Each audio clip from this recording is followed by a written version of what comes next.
Life chapter से हमने हाँ जी, न्यूमेरिकल तीन लिया है, कंपोनेंट्स हैं। लाइफ चैप्टर का न्यूमेरिकल है ये।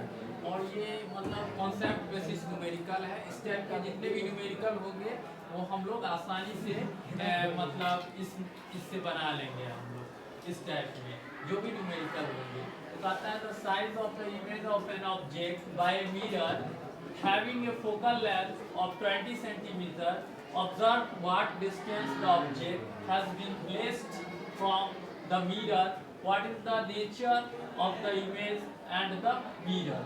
तो हम लोग इसमें कह रहा है जो जिक्र नहीं कर रहा है जो इसमें जो कौन मिरर मतलब हम लोग पहले कनकेव मिरर में लेंगे। जो कनकेव मिरर में क्या होगा तो कनकेव मिरर में हम लोग जानते हैं जो इसका जो फोकल लेंथ होता है वो क्या होता है माइनस में होता है। तो ये 20 सेंटीमीटर दे दिया है तो 20 सेंटीमीटर क्या होगा माइनस में होगा। और कहता है जो reduce the one third of its size. जब ये साइज का बात होगा 1/3 1/4 नहीं 1/3 1/4 या 3 जो भी होगा साइज का बात तो हम लोग समझ जाएंगे ये मैग्निफिकेशन को दर्शा रहा है, ये मैग्निफिकेशन होगा। तो हम लोग इतना पहचान जाएंगे तो m = हो जाएगा 1/3 हो जाएगा। हम लोग कनकेव मिरर में जानते हैं जो मैग्निफिकेशन m = होता है -b/u होता है। ठीक है तो हम लोग क्या करेंगे यहाँ से हम लोग किसका वैल्यू निकाल लेंगे तो v का वैल्यू हम लोग निकाल लेंगे यहाँ से इसको इक्वल करके -1/3 माइनस कैंसिल हो जाएगा b/u क्योंकि हम लोग जानते हैं फॉर्मूला पे जो m = होता है -b/u।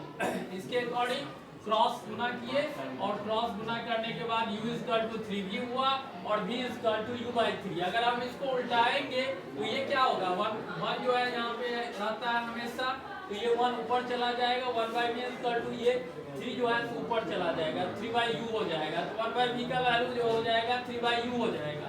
अब इसी तरह बाय मिरर फार्मूला के द्वारा हम 1/v + 1/u = 1/f का यूज करेंगे तो 1/v का वैल्यू 3/u है और 1/u मतलब 1/u तो u क्या कर देंगे हम एलसीएम ले लेंगे और इसके अकॉर्डिंग मतलब फ्रैक्शन ऐड जो होता है उसके अकॉर्डिंग हम लोग u कैंसिल तो 3 + 1 तो 3 + 1 4/u।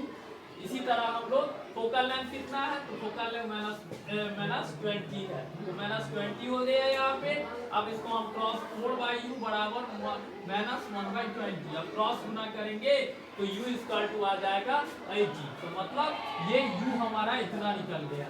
ओके अब u हमारा इतना निकल गया तो v हम आराम से निकाल सकते हैं। v = कितना है यहाँ पे v = u/3 तो u के जगह हम कितना u का वैल्यू 80 निकला है और -80/3 तो इतना इसका वैल्यू।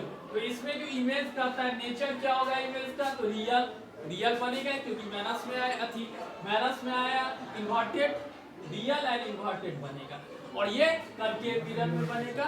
ओके इसी तरह हम लोग क्या करेंगे तो कन्वेक्स मिरर में इसी तरह हम लोग इसका तो कन्वेक्स मिरर में क्या चेंज हो जाएगा ये फोकल लेंथ जो है माइनस में कनकेव में होता है और कन्वेक्स में क्या हो जाएगा प्लस में होगा फोकल लेंथ और मैग्निफिकेशन क्या हो जाएगा ये भी क्या हो जाएगा 1/3 हो जाएगा। इसी तरह हम लोग इस पे सेट करके आराम से बना सकते हैं और यहाँ पे कुछ भी रह सकता है 1/3 1/4 या 3 तो हम लोग आराम से मैग्निफिकेशन को इक्वल करके और u का वैल्यू निकाल लेंगे या v का वैल्यू निकाल करके और मिरर फार्मूला पे सेट करके हम लोग ऐसे बना सकते हैं। तो ये इस टाइप मतलब मेनली है जो इस टाइप का कोई भी क्वेश्चन तो अगर एग्जाम व्यू से अगर एग्जाम में अगर आएगा इस टाइप का कोई भी क्वेश्चन तो हम अगर इसको देख के हम आराम से इसको कॉन्सेप्ट बेस में बना सकते हैं। ठीक है।